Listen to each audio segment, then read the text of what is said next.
All right, all right. Greetings and So, welcome to the Unique Perspectives Love Talk podcast.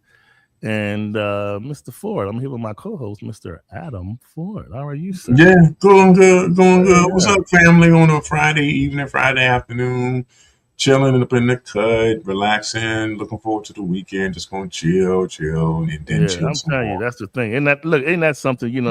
We get more seasoned in life, Adam, and it goes from Friday night. Oh, to tell you know what, I'm gonna go ahead and give me a box of crackers and look at TV, and I'm all Hey, dude, don't knock it till you try. Shoot, Once upon a time, we would have never looked at it like this. We would have been like, tonight, what's going on tonight?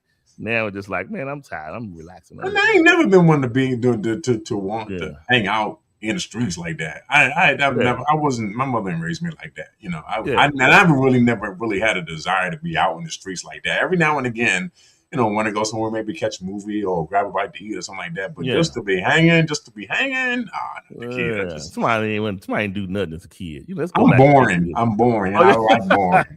Boring is good. All right. And here's the thing, though: the older you get, the more boring you really want to be.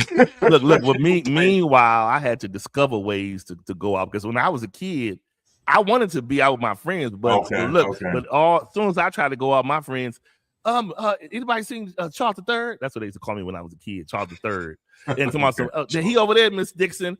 He tell me he had to go to church. Like, man, you got to embarrass me in front of all my friends. Like, dang, I had to keep going to church over and over. No, I'm saying, Lord, he's snuffing out your game.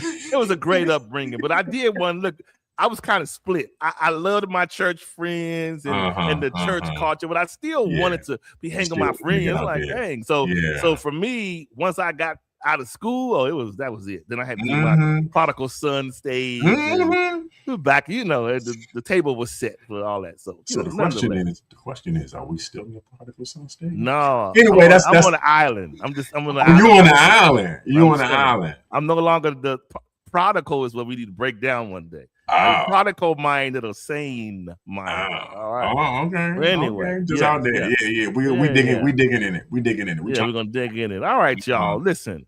Well, first of all, it's like every day, man, there's something more crazier going on. Now the twist and all the twists with the Nolan Wells case is just one thing. They need to go ahead. Look, at the end of the day, it just needs to get to the point where we need to get to like some of them other countries. Let's have swift justice. All right, and then stop all these playing these games and cut to the chase and be done with it.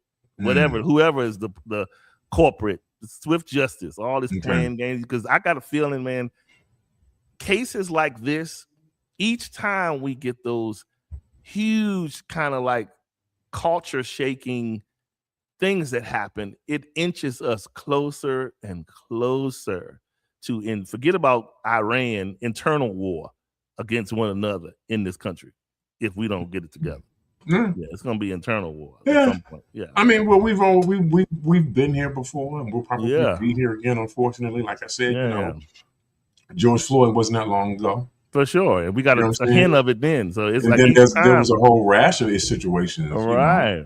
So, it gets crazy. No, it does. That's why, that's why you got to keep your head on the swivel, man. It's just one guy. I don't know if you saw, but there was this one guy that was, Caucasian fella, young man or whatever. But he's not a young man. But he got on there and was like really kind of clowning the situation. He was like, yeah.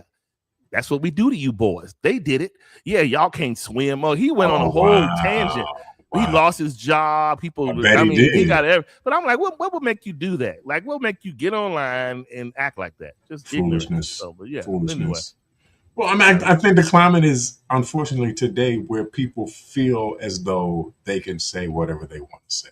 For sure. Right? And do whatever they want to do. And it's not good. Yeah, it's not good. I mean, you can't put that kind of stuff out there on a public platform and not expect there to be consequences. You want to talk about an uproar, man? Come on, you're gonna have. They coming to look for you. They're gonna come find you. I'm trying to tell you. And look, don't be at the grocery store and let somebody see you. Yeah, guaranteed, man. They're gonna get in. Oh yeah. They're gonna come find you. You can't do that kind of thing. I think it's important that we are just aware of not only where we are, but when we are. again, we're not as far as we think, you know what I'm saying? And I think, unfortunately, situations just like this have a way of helping you to recognize not all as good as they say that it is. Wow. And that's why you got to keep your head on the swivel. You know what I'm saying? You watch and pray and keep watching. That's what I say. Keep on watching. You know what I'm saying? So real talk. Okay, so today we're gonna get a bit dicey. Okay, Adam. Just a little bit dicey. I'm gonna tell y'all right now. Y'all need to jump in the comments real quick and get your boy because he's dicey. Already out there. He's already out there. We're gonna get a little dicey, and I'm gonna say this because it is time, Adam. We like a lot of times, whether it is in church, whether it is in the street, whether it is when you're a circle amongst your friends, whomever. You have some instances in this day and time where the whole side and the alternative and the cheating narrative is plastered, right? But then you have this huge quadrant of denial. People are not really. You ever notice how you see people? They'll hear people say, "Well, this is a possibility." And it won't become a reality until it hits their front door. They won't entertain it until it hits their front door. They'll just be like, you said, what's over there? Oh, that's over there. But people don't realize over there can be anywhere, right? At any given time. And so the point I'm making today is more people than not are participating in either side direct or side adjacent activities. Okay, so let me tell you why I say this. Number one, there is the overt act of someone just being bold to either step out there whether they're in a commitment or a committed marriage, right? Whether a relationship or marriage, but they're committed. So if they decide to step out, Adam, then like what I was talking to you backstage is the thing that's so crazy about this is people will step out, but they won't leave. It's like, I want to keep a certain component in place, but because of either a desire or a lack, I'm driven to go over there and develop this thing, right? And so it's almost like a testing ground. You know how like at work, when they let's talk our term. Let's just say they're going from CPI to Anaqua. Oh God. Okay. Right. So before they go live with it, behind the scenes, it's called the sandbox, the play area. The testing place. So in the side world, people choose people and they don't leave where they are because they are testing to see whether or not the bridge can be safe enough to walk across. They're not going to just get out there. The side person, there is a rhyme to reason to the side, Adam. You're going to, contrary to what people believe, you may hear them say things like, oh, I'm just doing this because, listen, I'm getting that get back and he did this or she did this and I'm doing me. That's one part of it. But the other part of it is people are frustrated, or maybe they feel something is lacking or whatever. So rather than to do the total shock value and own your emotional feeling in that moment and just say, honey, look, we tried this. We 2 years in. I feel like I've said such and such and such over and over again. I don't see any change. So for me, I don't want this to get messy. I think we should blah, blah, blah. We don't do that. What we do is we have our internal fights, whether in the marriage or in the relationship. We say our things. We keep on. You going to work out? I see you later. Yeah, okay. And the person goes. Yeah, okay. They go to work, but then they make beelines. Okay. Whether him or her, they make beelines to patch up that issue themselves. Okay. They go to the safe. They go to the little pause, the place of pause. I call it the place of pause because it's a place to remain in time for a minute and forget about reality. That's the whole point. It's like you want to go over there and do this alternative action so you can have an alternative emotion in the moment. So we go over there, we do all these things, and then all of a sudden, well, I see you next. Don't worry, I see you next time. Going back over there, and we going back to whatever the case is. Okay. All right, go back to home. So people, Adam, on tonight, we quantify cheating as physical, but many people, listen, you do have people that are physically getting it on, right? Right. But you got twice as many that are getting it on emotionally. True. Listen, if people were to be honest, if somebody's husband or wife were to look in their spouse's inbox or their spouse's text box phone, you would be like, I thought you said Mr. Williams, he was helping little Gerard with his he was the, what do you call it when at school when the not mentor, tutor. He said he was the tutor. So why is his penis in the phone? I'm just making an example. See, when you see these little, because see here, listen, nowadays we will sext S-E-X-T without S-E-X. You're in the phone, you're in the DMs, people, I see you show me that. Bing, ping, ping, ping, all these pinging and vulnerability and all of this access psychologically is happening, but it's not necessarily happening physically. Right. But it's happening in the background. So we all know it's only a matter of time where people will play the psychological game. Okay. Because psychological game is another testing ground to see whether or not you are safe enough for me to meet you somewhere. Okay. And I'm not even talking about safety as in dangerous. Meaning, is this person a little consistent enough for me to risk it? Wow. And they'll do the phone and the texting and the DM thing until it's safe. Then you know what? So-and-so, he or she is going out of town this weekend. I might have a little bit of a window to see you. And then there you go. And then you see, and here you go. So I'm saying this to say a lot of us are either willing participants or participants in denial. Wow. Because unless you can sit up there and say, I'm committed to my husband, my wife, my man, my woman, and I don't entertain the opposite sex outside of business in any form or family in any form, then you are a culprit. But we don't be honest enough to say that. We are very situational at best. Okay. You can be with people and be sitting at your person. You'll be sitting at that dinner table, Adam, with your wife, or not you per se. Anyway, you sitting at the dinner table. I'm playing. Don't start nothing. You can't finish. I'm teasing you, man. She will come for you. You'll be at the dinner table, Adam, and then all of a sudden, you'll be like, well, honey, how was your week? And so and so. Oh, it was you having your normal conversation. Right. Then all of a sudden, ding. You know how sometimes, like if you married, your phones are going off together, whatever. Ding, okay. And you figure into your mind, oh, that's that's your daughter or that's your family. Oh yeah, but then what you don't, she's telling you this, but then you're looking at her face, she's like,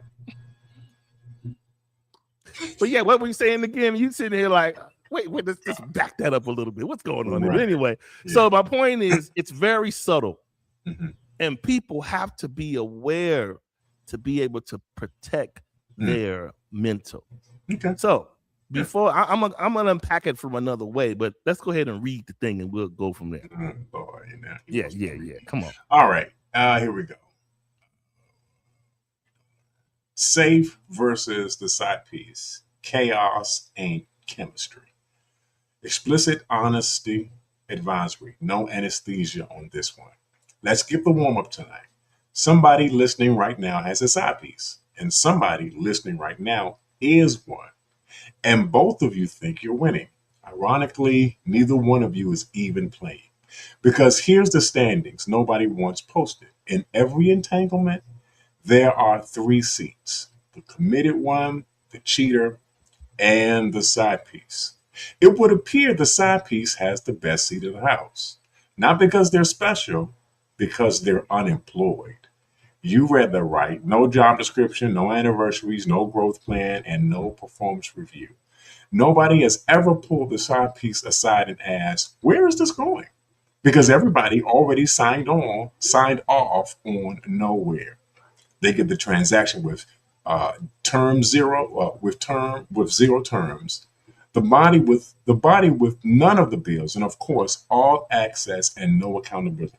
The side piece rides for free, and the committed one pays the fare.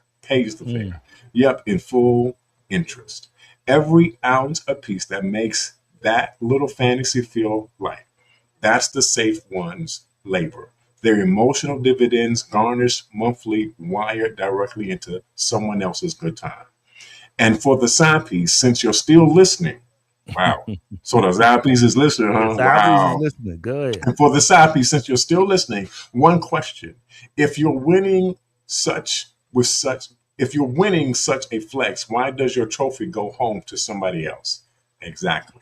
And so let's bring our stories together collectively. I don't have any. Thank you, Jesus. And let's hash out this plot. All right. So with that being said, the crux, and we're going to break this down in different ways, but the bottom line we're discussing is what seat in the house, Adam, is the most beneficial. The person you're committed to, or the person you failed to elude to. You know what I'm saying? The person you didn't mention, the side person. And let me tell you why I'm saying this. You know, as you think about it, Adam, if you unpack it a little bit, it can seem a little unfair, and it can be a little alarming. So let me make this point. And we don't worry, we're gonna turn this ship around with it. I'm gonna disrupt it just a little bit. Okay. Think about it this way, Adam. You're married to your spouse. You're committed to your person. When you're committed, if we're honest, this is what always baffles me. There are a set of expectations. It's like almost like a work relationship. It's like you know, we can go to work and expect to get paid, but at some point somebody's checking your progress. Okay. And seeing your performance. Yeah. No different than in the relationship. They're checking the performance to see how you are showing up to them. And you got all these checklists, and the man or woman has to worry about if their person is happy or not.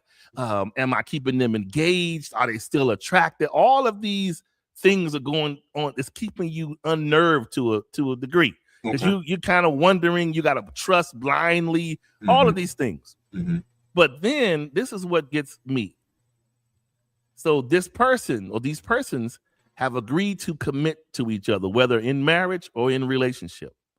But when unhappiness, dissatisfaction, beefing, you didn't do this, how could you do that? I felt you didn't have my back, whatever that looks like.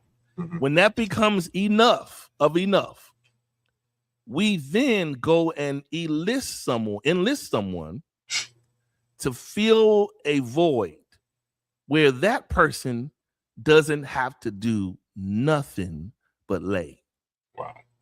And maybe show up to a few places, tell me I look good, and sleep.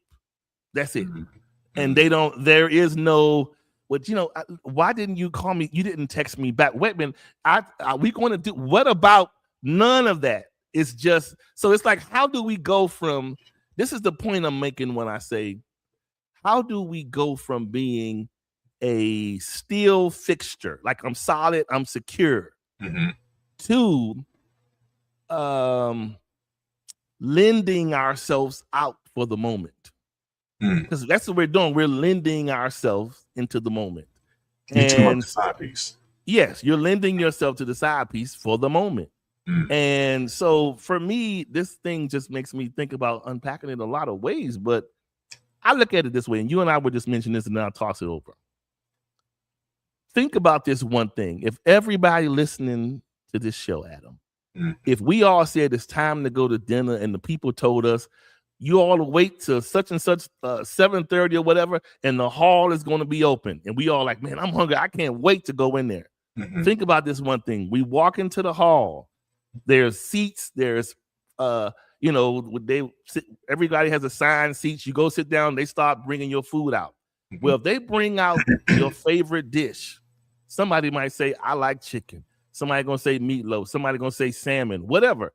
If they just brought the plate out with just salmon or just chicken or just pork chops or whatever your deal is, the next thing we normally say, Adam, is what? Where are my side dishes at? Where are the sides? So this is about to get ugly. Okay, so it is implied. It's implied that a full meal includes sides, dishes. All right. But this is where we can push back on the side community. I look at that. I could look at it the carnal way and say, well, this kind of seem like Adam is just ain't meant to have a main dish. That you got to have some sides too. That's the way it could look. But the way I look at it on tonight, Adam, is yes, your person is your main dish.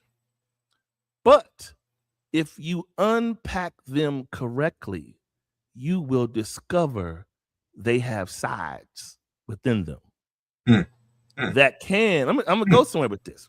Okay. When I leave work, sometimes I go past this soul food spot before I go home.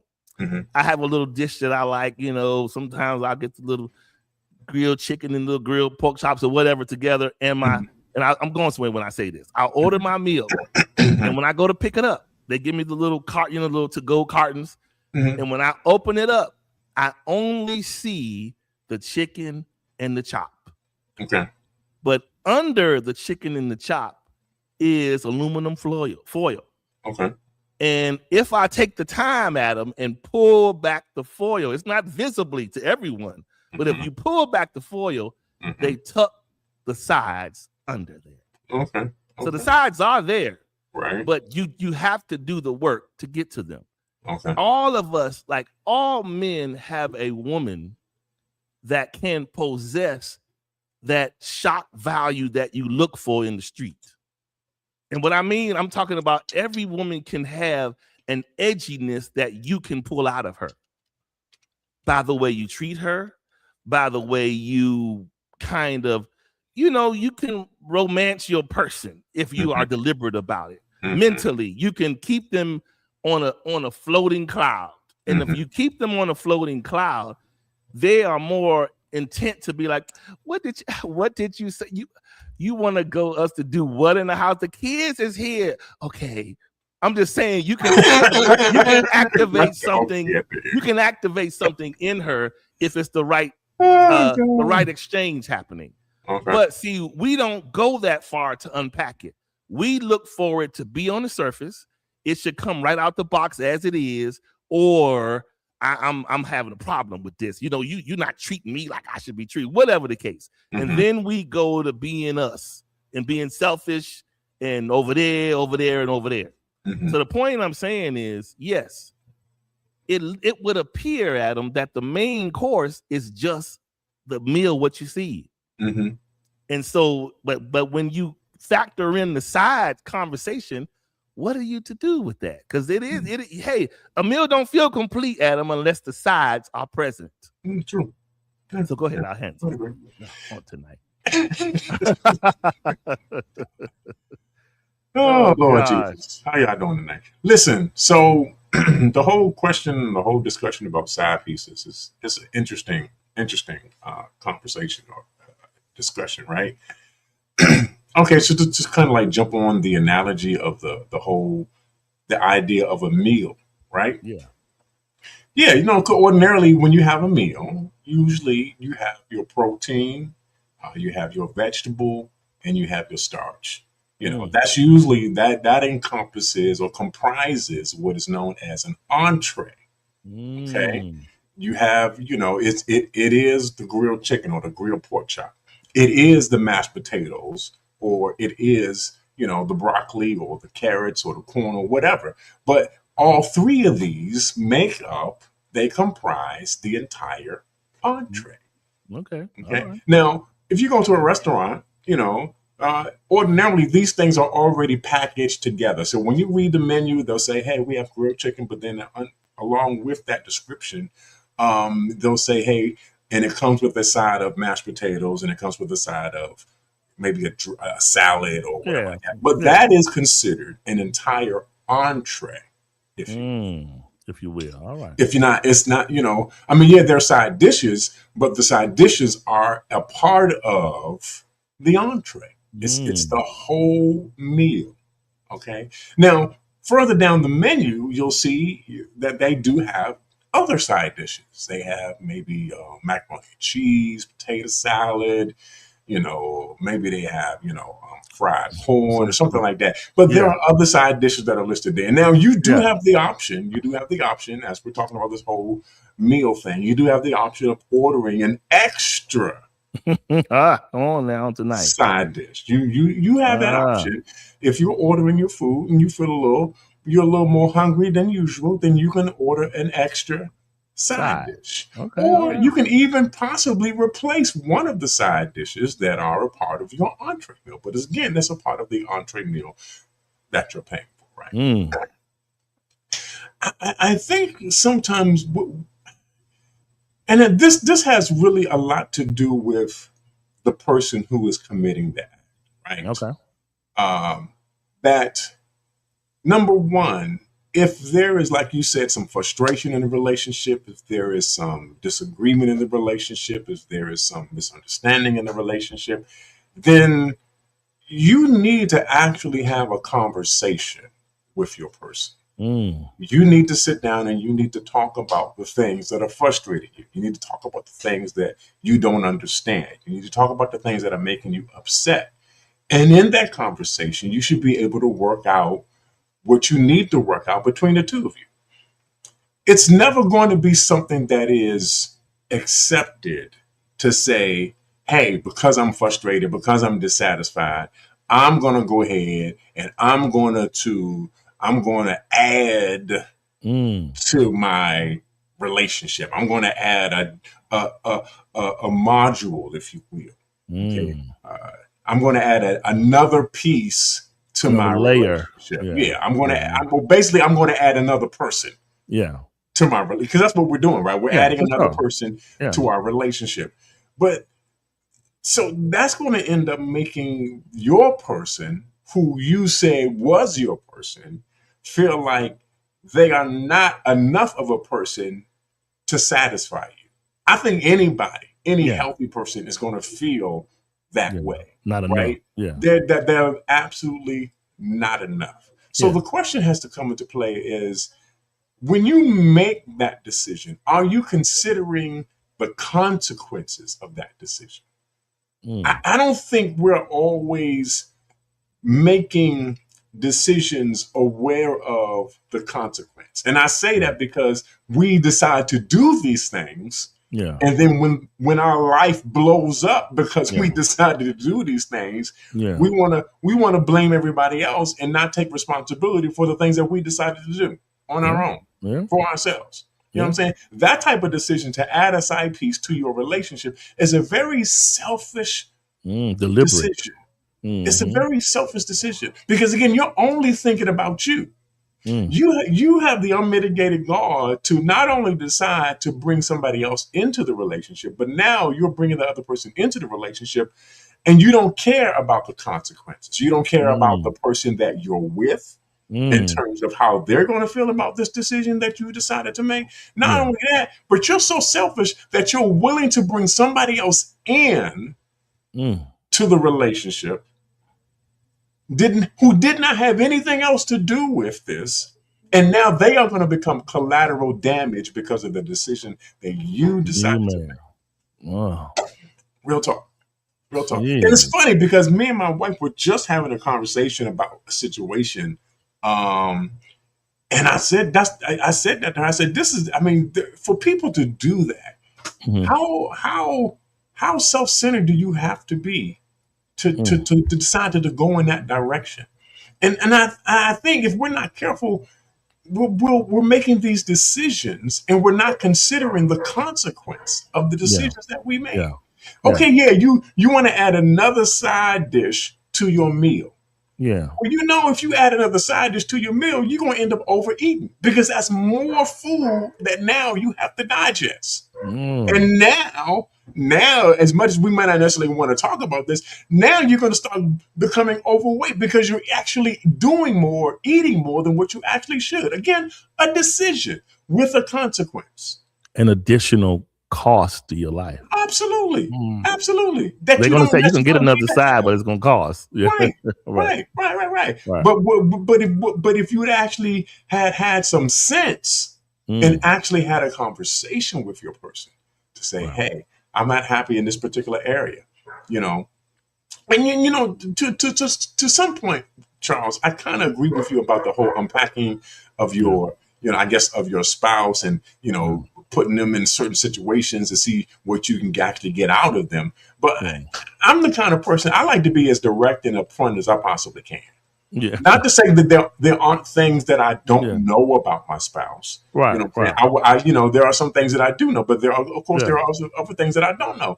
But it's not until we begin to have a conversation about these things, that we are both being as transparent as we can possibly be and honest as we can possibly be, that we're going to begin to really know each other. And so, I guess the whole idea of having quote unquote shock value, doing something that your spouse did not necessarily expect or something that you have not done before. Okay, I get that.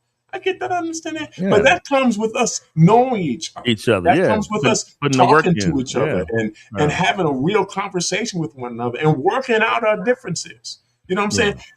What's the point of being in a committed relationship and as soon as trouble arrives, you want to add a side piece? Wow.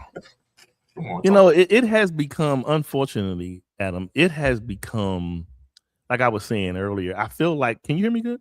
Yeah, I can hear you. Oh, I feel like it has become an adoption that people just kind of take on normally. Like I was saying, back in the day when people would get married, yes, did you have men that had other families across town, or did a woman step out on their husband back in the day? Of course. But of course, if you remember, what happened. But listen, if you remember, Adam, when we went to weddings back then, or even like at a certain time, it looked like they was about crying coming out. They looked like they were just, I'm elated that I found you. Yeah. It put everybody around you in that whole, let me check myself mode, because you say, I want that. And you get into that mindset, and it's like somehow over the times, Adam, and all of the rise and fall of the love goes over there, love goes over here, and that we look up to. And when we see these things fall, people have begun to say, okay, I'm still who I am. I still desire love, but I'm not gonna lie. I'm a bit skeptic because of the trends of what I see. Right. So maybe it won't be too much of a problem to have me a little boo. Just a little boo, a little boo, so and so and so and so. So the whole boo introduction, whether it's the man or the woman, it's really subconsciously, it's a move of protection. It's selfish. But it's self-preserving. So it's a move to say, well, yeah, I really like you, Adam, so much. You're great. But I'm not in a position to put all of my eggs on that bet emotionally. So I need to arm myself with this additional side. Just listen, to make sure that these sides that come, like you said, complimentary with my meal, I need to get this other side to make sure I'm full. This is adequate for me, and I'm full. You know what I mean? So it goes back to what we were saying earlier before the show started. It's the 80-20 rule, right? It's the 80-20 rule. Yeah. I marry the 80% because this person does 80% of what I want. Yeah. You know what I'm saying? Okay. So I married the 80%. I don't believe that. I married 100%.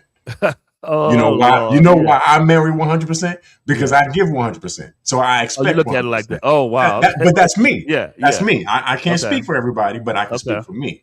But that's how I do it, right? Yeah. But the school of thought is, the prevailing school of thought is, 80%, 20. Okay, I marry the 80. Okay. Okay.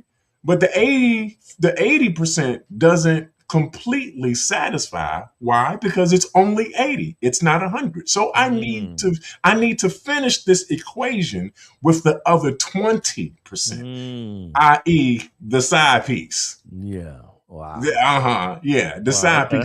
Because they're the 20%. They're the 20% to make it 100%, which brings me satisfaction, if you will. I guess that's what we're trying to say. But that is so wrong. Why would you walk into a relationship only expecting them to have 80%?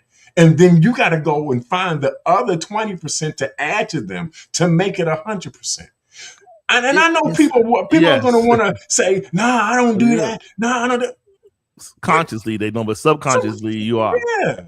But you know what? It's a game of numbers, Adam. People look at it like this. If you could talk to any group of people and they'll say, well, you know, nobody's perfect. No one has everything. So what the mindset is, if I could find enough of what I like and need, perhaps I can be content. Unfortunately, a lot of times we make that decision and we find out that all of the things that we thought were noble, just, true, image, upright, the things that you thought compiled the 80, when you get married, that begins to look like 40.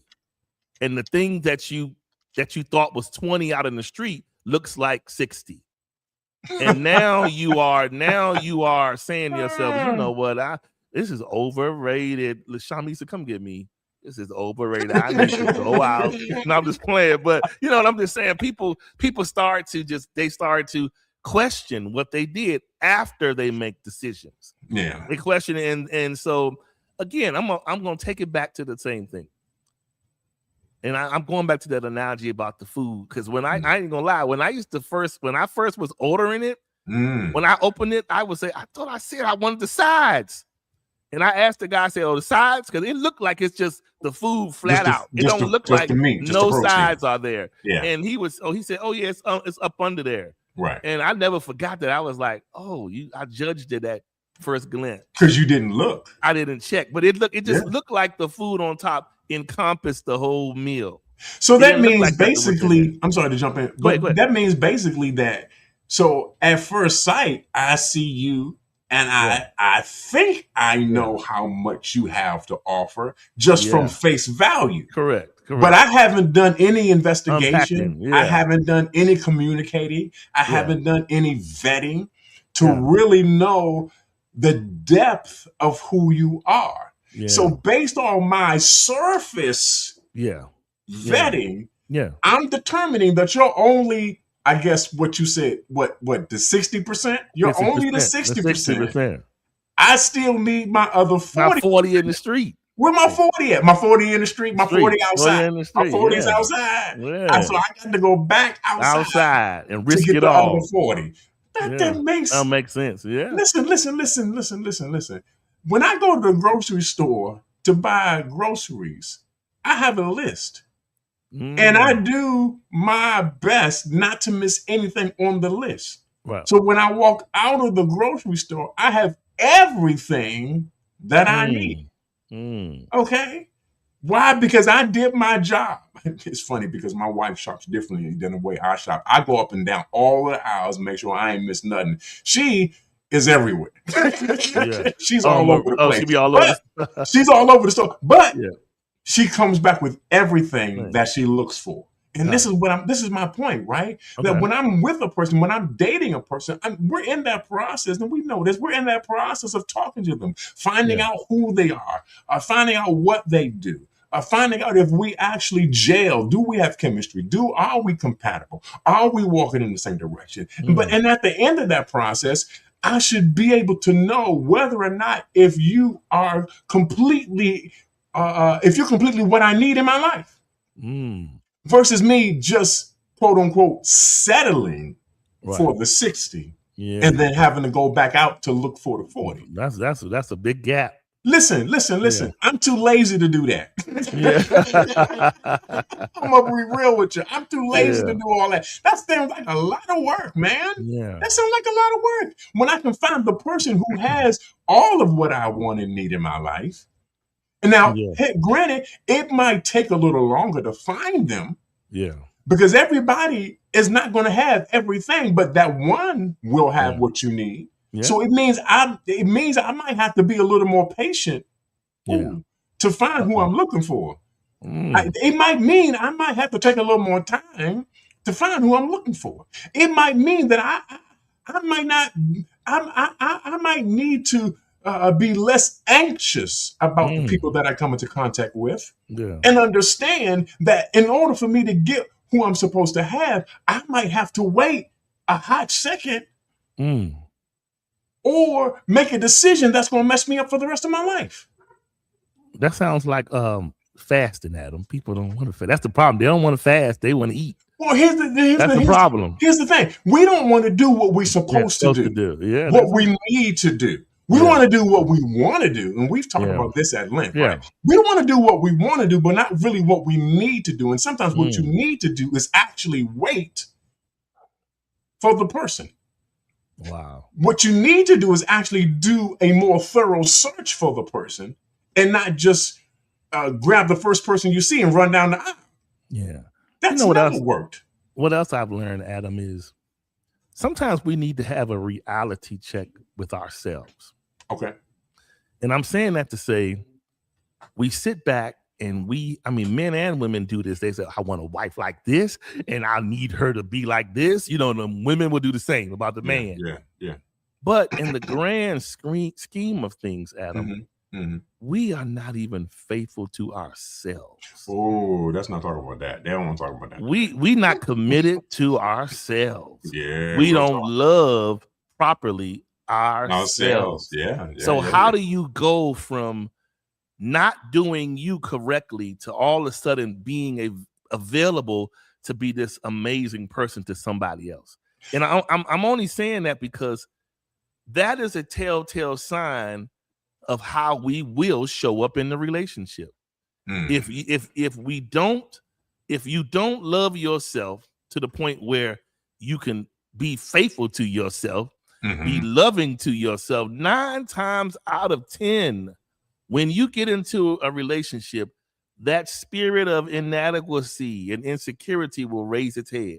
And you will eventually look for a safe space to hide and tuck on the side while you try to call yourself reinvigorating how you feel. But I look at it like this. If we do that assessment to ourselves and say think about it. You got people who will say, oh my God, Adam, I'm starting this new diet on Monday. We don't even get through the day we cheat. Heck, let's take it to church. People to be like, the church is going on Sunday. Everybody's all hyped. Now I want y'all to know, go get your food today because this week we fasted. And every night's revival, we fasted the whole week until Friday. Oh, Lord. Everybody at church will be like, that's it. That's it. We going. Some people going to go home, get up Monday morning, go in there get them eggs. The pastor said, look, I'm hungry. And they're not going to stick to it. They're going to break it. So my point is, we are breakers by habit. Saying that, this is why I say we're not often honest as to our level of devotion to our partners. Because yes, the actual act of physical seems like it hits hard, okay? Me personally, I still wouldn't want my person I'm in a relationship with to be oh my God, you got me on this phone at 4:00. I gotta go to work, sir. And your person is being romanced in her ear, in her heart, right? But you with her physically, she's your wife, she's your woman, he's your man, he's your husband, but he is psychologically being loved somewhere else. So this is why I say, do self-checks. Look at how you show up for you. Look at what the things you do for you, and it's going to tell you how you're going to show up for them. So really quick, when I talked about that thing about discovering the sides in your commitment, the same rings true for what we all fall for, Adam, Mm-hmm. is the dessert. That's the deliberate extra. But dessert can be, Adam, since we stand on the same commitment track, Lord.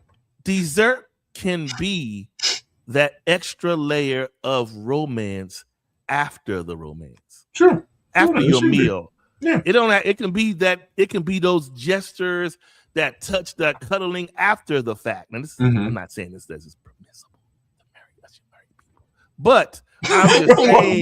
Why are you whispering? I'm just saying there is a such thing. You can take your romance as your dessert to your meal with your person, that you can discover the sides. So if I'm getting this right, so you're basically saying that the appetizer and the main entree and the dessert is the whole person, not just necessarily one aspect of the person. Correct. The whole entree is several different aspects of the person, but the whole entree is the person. Correct. And anything else that we add to that is problematic at best. Well, the only reason why I say this, and we won't go to Bruce's question real quick. The reason I say this, Adam, is because think about it.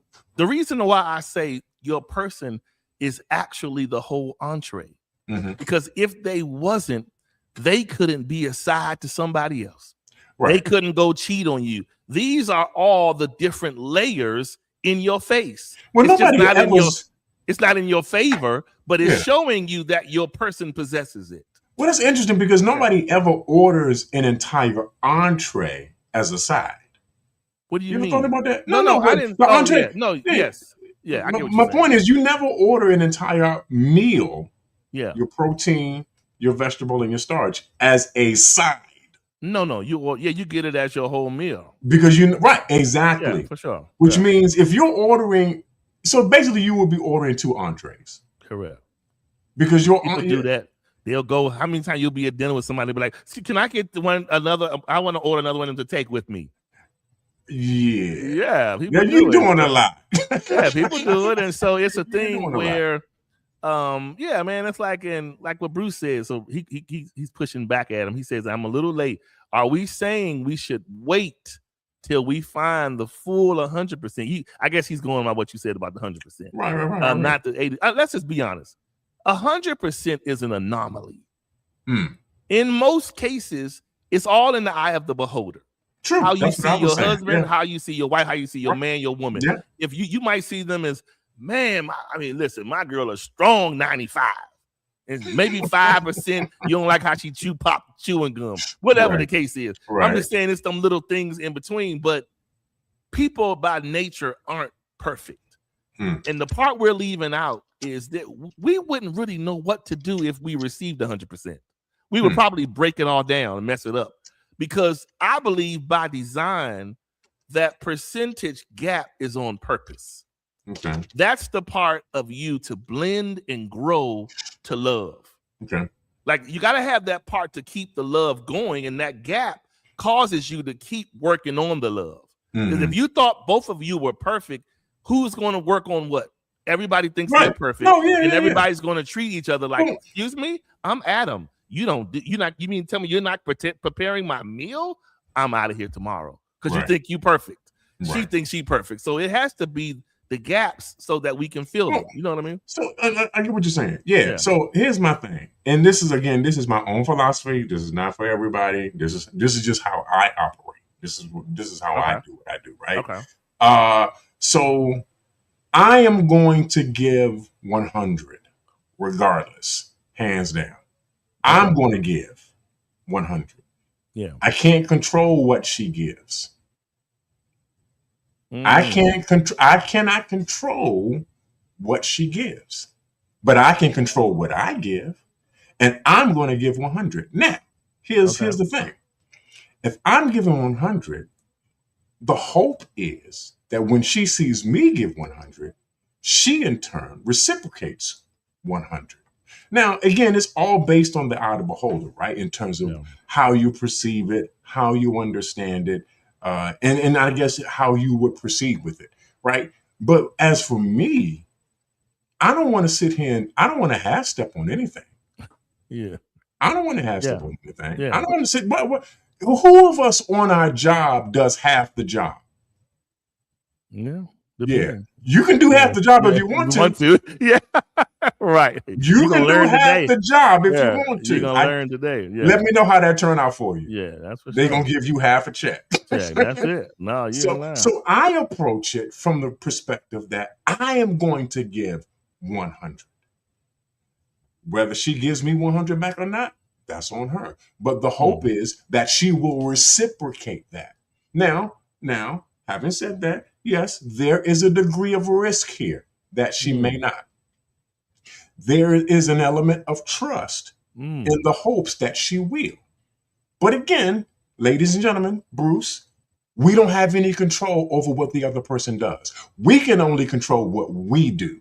Right.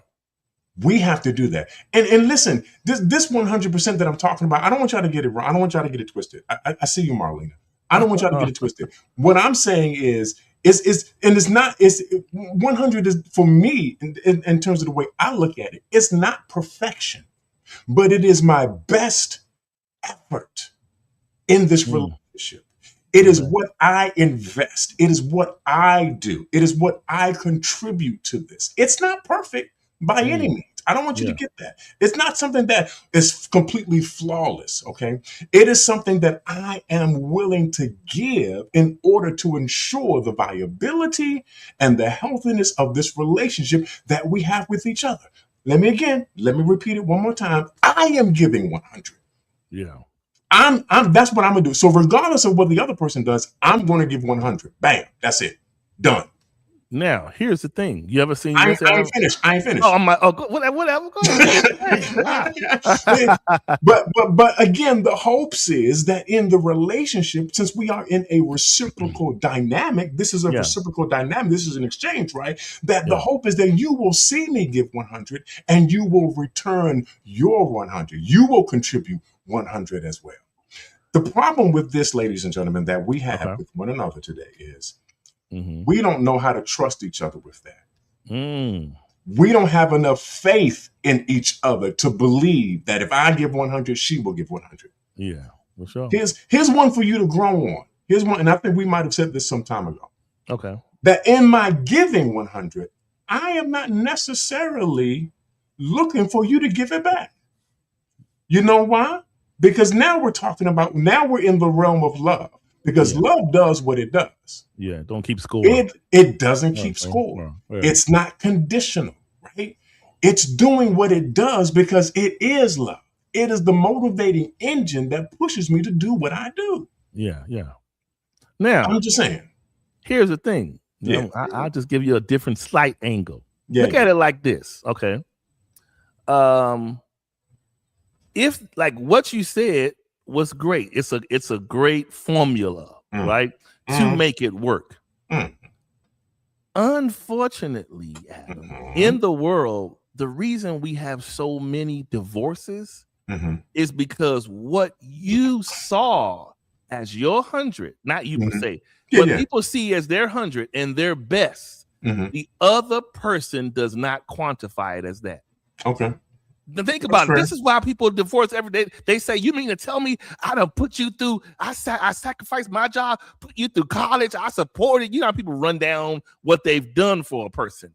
And nothing smacks you in the face like someone to say, and I could have done that myself, or I could have did this. So what's that saying is, yes, in your heart of heart, you're saying I gave my best. You're saying this was 100%, but that person, and they're the only one who knows how they really feel about what you give.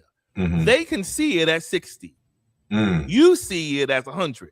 Right. They see it at 60. So this is why it's important for us that in your commitment, in your relationship, in your marriage, that you have that conversation. Not that you're trying to check and necessarily deliberately check and balance, but if you are feeling that strong that this is your best, hey, babe, let's talk.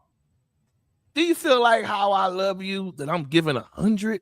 And then you got to have that kind of relationship that people will be, because some people are going to be like, yes, sugar blue. and they're gonna just brush it off because Right. they don't really want to tell you. Right. But if you open up that door the right way, somebody will say, well, yeah, I mean, sometimes I wish you could so-and-so, whatever. You'll be like, well, that's news to me. You never mentioned it.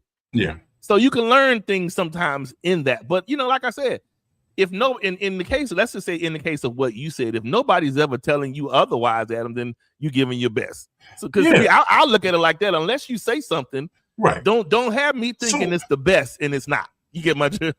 Yeah, and this is why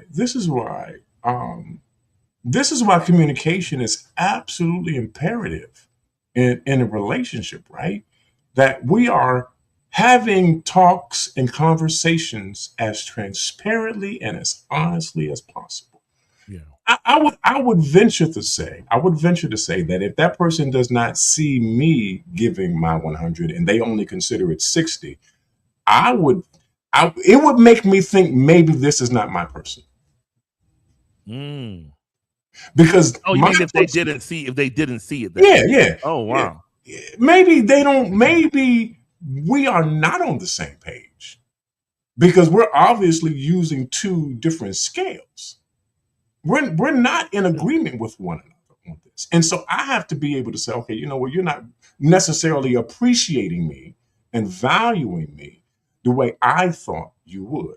Maybe, I'm not saying for certain, but I'm saying maybe we ought to consider that maybe they aren't our person, because my person will accept what I have to give and will return it to me. That's what I'm saying. Or think if about it this way. I love to look at the other side. Okay, let's look at it this way, Adam.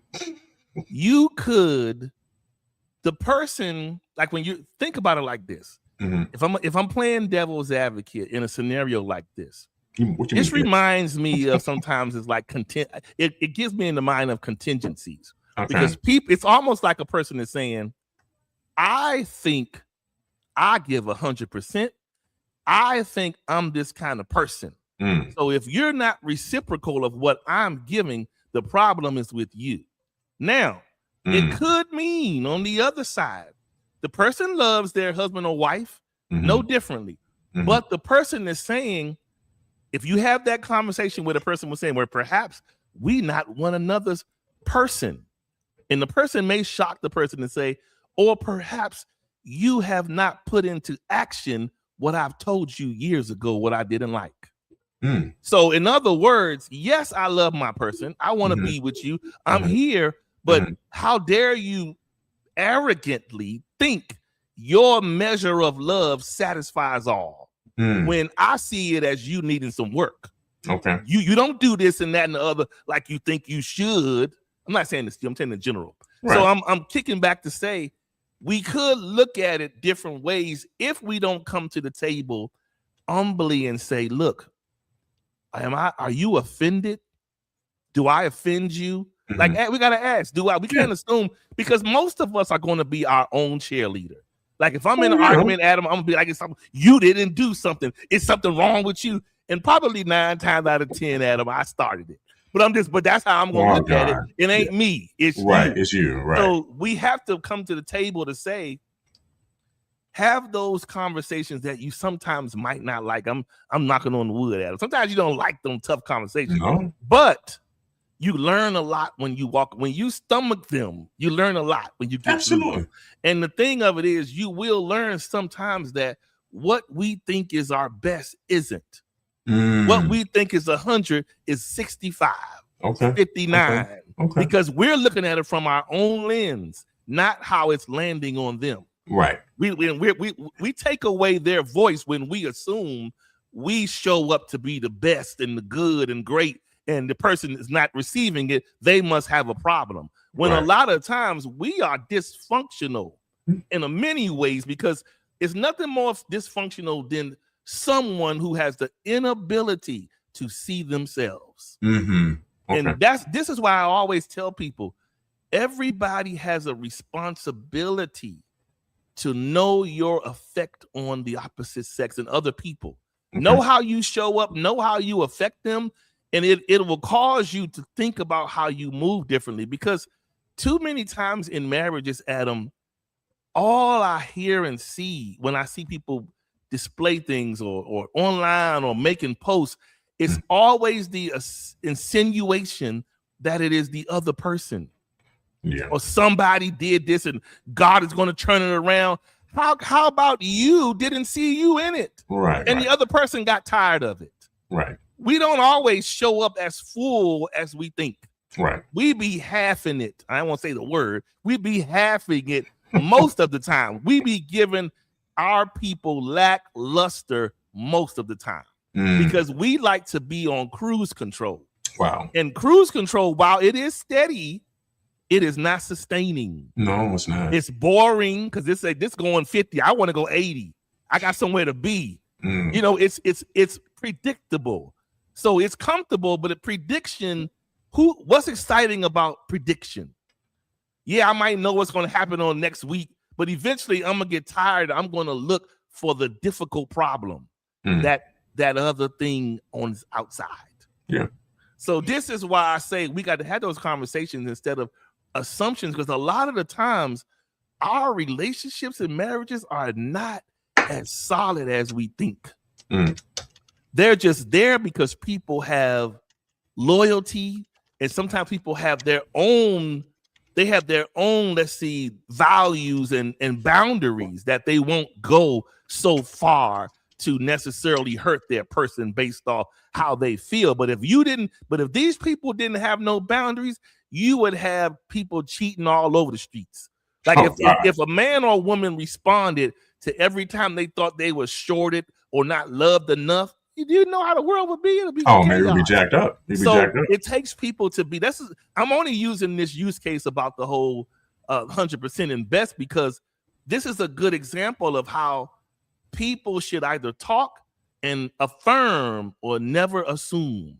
Yeah. Because people will tell you it is all right and be dying in their spirit. Yeah. Because we done not treated them a certain way or whatever, or wore out our grace with them. Yeah. Like I said a long time ago when I joked about the girl who told me, I'll never forget it, years ago. She said, Charles, everybody gets tired. I never forgot that. Because what she was trying to say is, enough, Negro, enough. Right. Your grace is going to run out. You can't keep shooting the crap and coming up with lucky 7. Yeah, and all these 9 lives. Eventually, it gets enough. So that's what I'm saying is, rather than assume perfection exists, vet it and affirm it and confirm it, and then know how you're showing up. Okay, the relationship, marriage ended. For whatever reason, we did not keep it in alignment. It's not him. It's not her. He shouldn't have did it. She shouldn't have did it. We got to kill the narratives because it's not positive.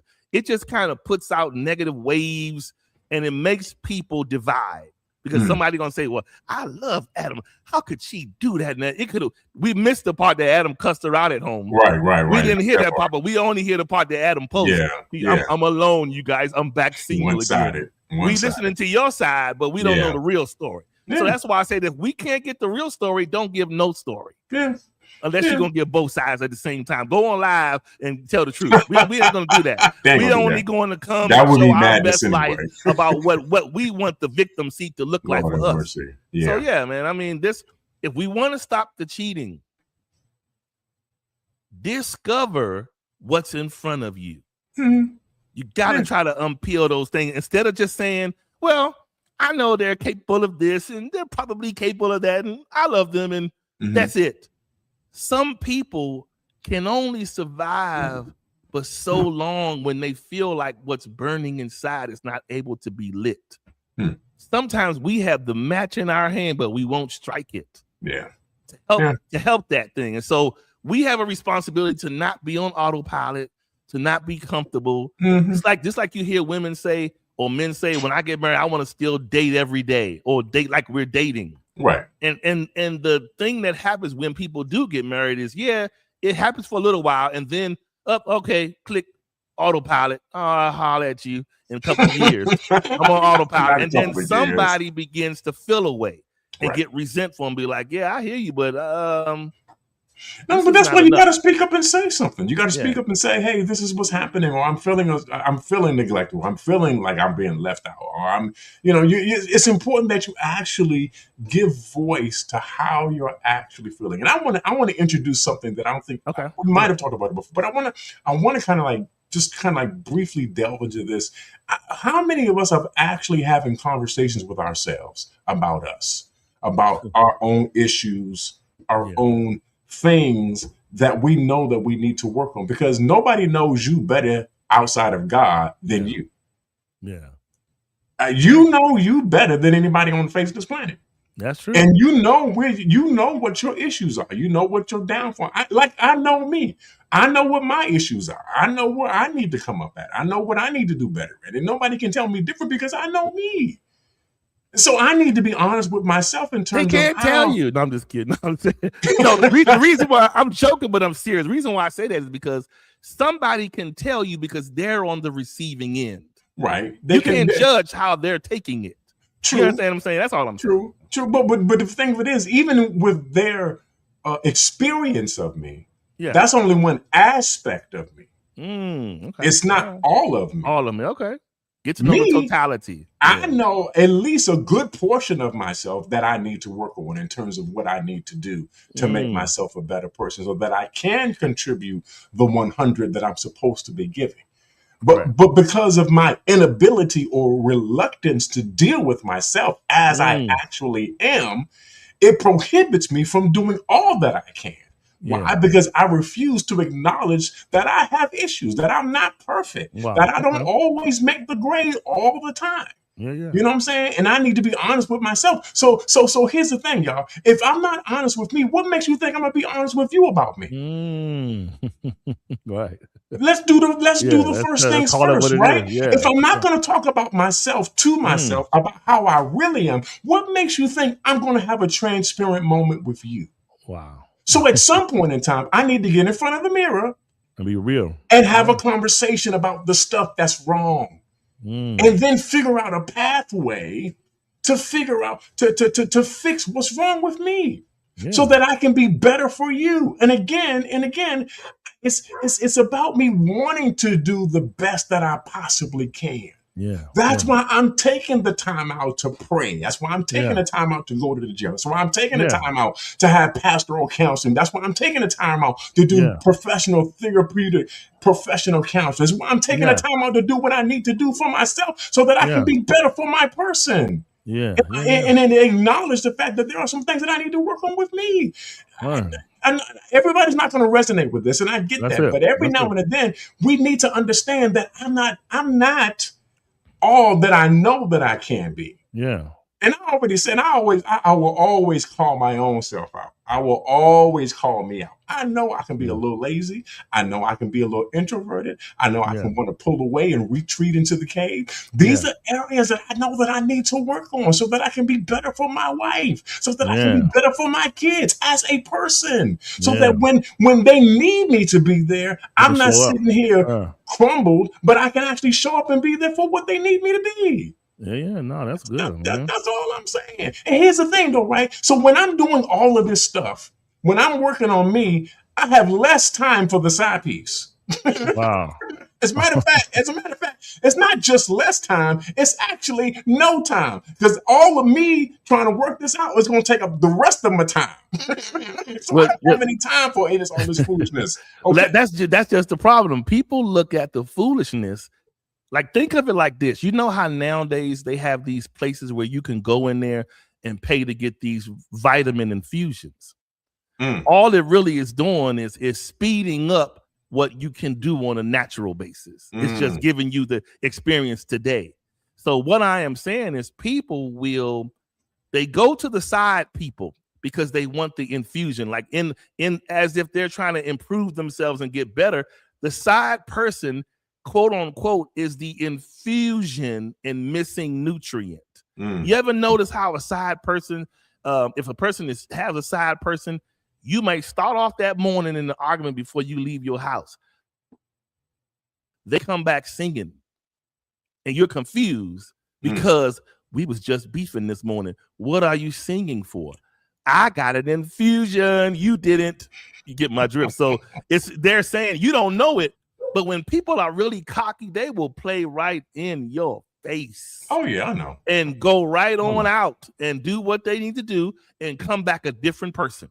And sometimes if we in autopilot, we don't even notice it. Yeah, that's the problem. So this is what I'm saying. If we talk about praying, somebody said something about praying, or you said it, we need to pray that our views of wrong change. Okay. We think wrong is right today.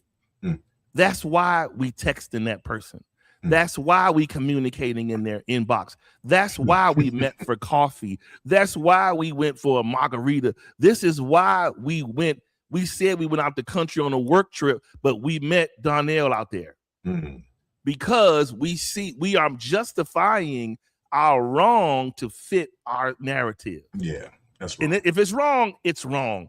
Cheating, whether you letting the person cheat to your head, your heart, or below, it's all wrong. But we justify it. Yeah. So we have to change the way we view wrong and stand on it. We don't do that. We look at the wrong and we say, I don't care. This is the right thing to do because so-and-so ain't doing that. The first thing we do is blame the blame game. You came short. So because you come short, and I keep telling you that you come short, what I see over here that is wrong, to me, it's right. So I'm going to do, that's where the whole I'm going to do me comes from. Wow. Doing me means I'm ignoring wrong so that I can feel right. Yeah. So that's why we have to stop all that and work on that and just be like, look, call it what you may be. Listen, monogamy is what it is. It's one-on-one. We've all had battles at, I'm not sure if you've ever had battles. We've all had battles with oneness. But it is what it is. We've allowed ourselves to be fooled into thinking we need a monopoly board. Yeah. And at the end of the day, listen, nobody can tell you about the monopoly board like me. And at the end of the day, monopoly board brings you peace. I don't care. A man can lie from one end of the country to the next. Wow. It don't bring you nothing. It totally brings to life what the Bible talks about, vanity and vexation of spirit. Because vanity is, it makes you haughty-minded. You think more of yourself than you should because you got all of these options that'll let you lay in their bed. So you're fooling your mind, thinking it. But in reality of it, you're messing up your own spirit because all you're doing is developing a development of not trusting the opposite. Whoever you sleeping with, you're not going to trust that sex no more because they all let me do it. Right. So why should I believe someone is going to stand up, not and be different? So that's why I'm saying some things that we think that's working in our favor is working against us. Yeah. So this is why I say we have to look at this thing differently and learn to embrace what's in front of you. It's not an easy thing. If you are a mover and shaker type of person, it's not easy to stand still and say that person that's in my life, that's my woman, that's my man, that's my husband, wife, they got it. And I'm committed to unpacking, to finding it, reigniting the fire of it, whatever that looks like. But the outside is not the answer. If we haven't seen nothing else, we've seen pastors get killed by their side piece. We seen men kill women that cheat with them. It used to be that the woman would be the loose end. Right. Now the men are more emotional. Right. He your side dude and he quiet, but you keep telling him, I gotta go. You know I gotta go, Ken. Where you going? And you know my husband is taking me out tonight. I told you. That one time you're gonna tell him he's gonna snap, and he's not gonna want to. He's not gonna want to engage in his brain that we just got finished laying over there, right? And you're telling me goodbye so you can go accommodate what's over there, even though that's her home where she belongs. But people don't look at it that way. Women or men, if you out here cheating today is detrimental to your life. You will get killed cheating today. Yeah. So it ain't even worth it at the end of the day. Because the biggest trick of it all, Adam, men seem to think that there is gold, different types of gold dust sprinkled throughout different women. And we like, Man, I'm getting all the gold. bro. And we got a bag of gold, a leprechaun, and we go around collecting. And the thing of it is this, Adam, at the end of the day, I have learned, listen, there has been times where as a man, you thought this is the biggest trick I never could ever figure out in life. A man can see a woman, he go out on a date, he can meet her one day and be so like, where we going out? I'm gonna pick you up on Friday. And you are in your mind, all of this stuff. You go out on Friday, and if you follow my drill, the date goes your way. Mm-hmm. Not even 30 seconds after that, what went your way, here go the man. What you about to do? I got some running around to do. Just that fast, men disconnect. Wow. And you know why men disconnect? Because we're not internal. We are external. Nothing is coming to us if you're on the right side, I guess.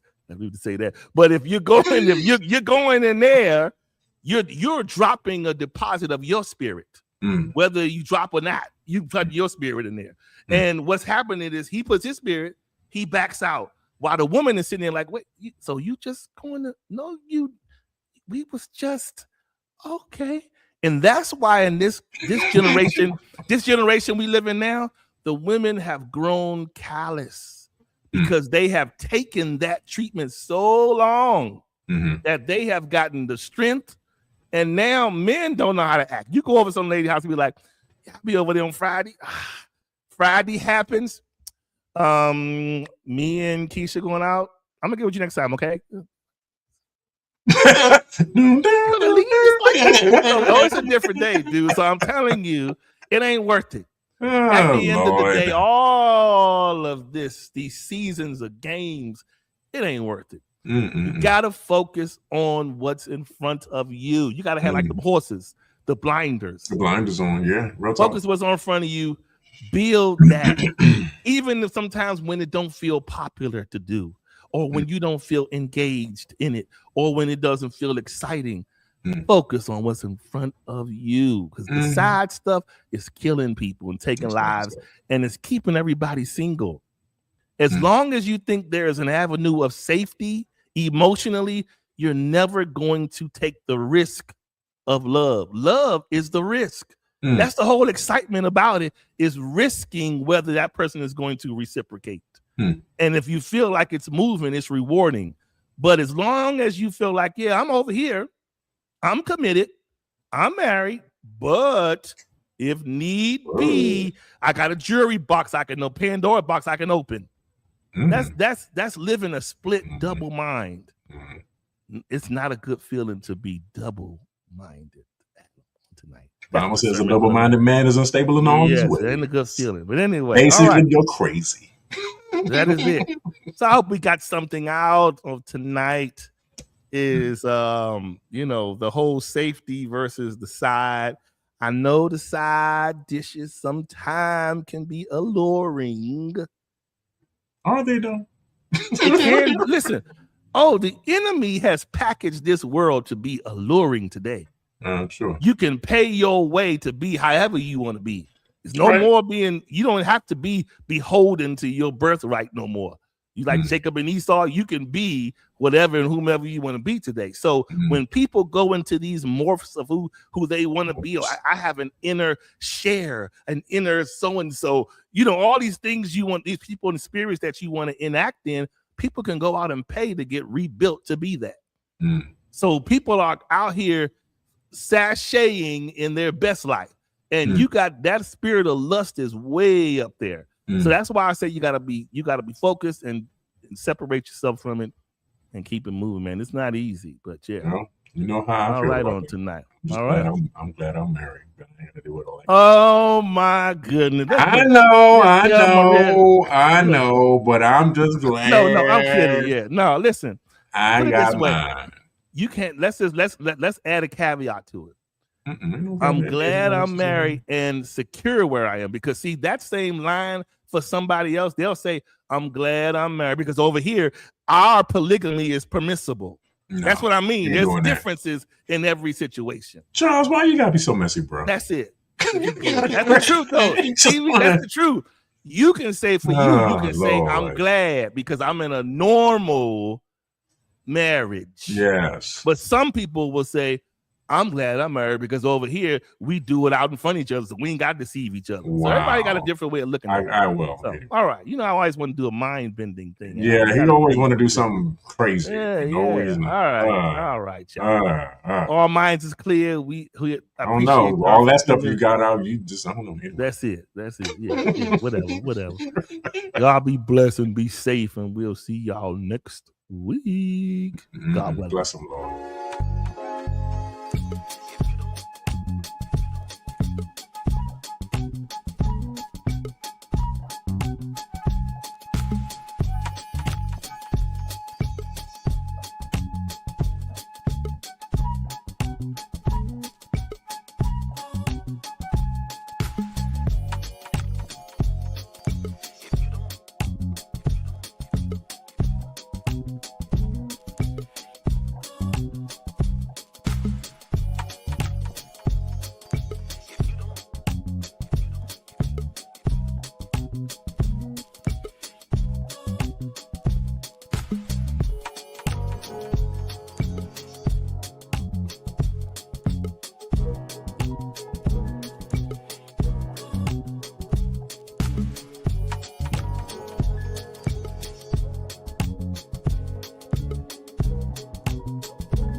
All right. Somebody good to go? All minds are clear? All right. Yeah, my mind is good, man. You were talking about all other stuff, man. I almost had to log out. I was like, Nate's gonna get up out of there. You're gonna run off the show, huh? All right, okay. I'm hungry too. You get up out of there. That's right. It's food time. All right. Yeah. All right, y'all. Married people time. Go get something good to eat, y'all. Yeah. Y'all get something good to eat. Leave this dude alone because I don't know what he's talking about. Whatever. I'll holler at y'all. Be safe. Be blessed, everybody. Be safe. Be at peace. All right. Holla.